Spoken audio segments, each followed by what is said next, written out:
Hello everyone. তো আমরা গেছিলাম দিদির বিয়েতে, তো সেটারই ছোট্ট একটি মিনি ব্লগ তোমাদের সাথে শেয়ার করছি। তো প্রথমেই আমরা চলে গেলাম জামালদাতে, যেখানে আমার মামার বাড়ি। আর এই দেখো খুব সুন্দর করে সাজিয়েছে, যেখানে মেহেন্দি ফাংশন হবে। আর মেহেন্দি ফাংশনের দিন আমি এই ড্রেসটা পরেছিলাম, গ্রিন কালারের। প্রচণ্ড গরম ছিল সেদিনকে। আর এই হলো দিদির কিছু ফ্রেন্ড বা আমাদের কাজিনরা ছিল, সেখানে সবাই মিলে ডান্স করছিল। আর এই হলো দিদির ফ্রেন্ড, যার সাথে দিদির প্রায় অনেক বছর পরে দেখা। আর এই হলো আমাদের মামি, যেমন মিষ্টি দেখতে তেমন তার হাতের কাজ। তো মামি এই পিঁড়িগুলোকে আর্ট করছিল।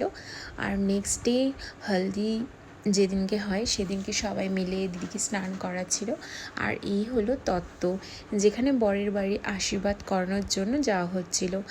আর বিয়ের দিন দিদিরও আশীর্বাদ হয়েছিল, তো জিজুর ফ্যামিলির থেকে মামি দিদি ওরা সবাই এসেছিল।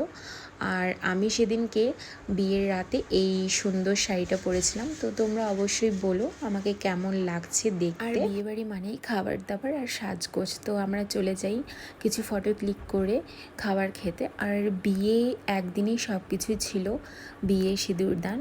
আর তোমরা আমার দিদিকে অবশ্যই আশীর্বাদ করো যেন তারা খুব সুখে সংসার করে। আর এই হলো আমার ছোট্ট মিনি ব্লগ। তোমাদের ভালো লাগলে অবশ্যই একটা লাইক করে দিও।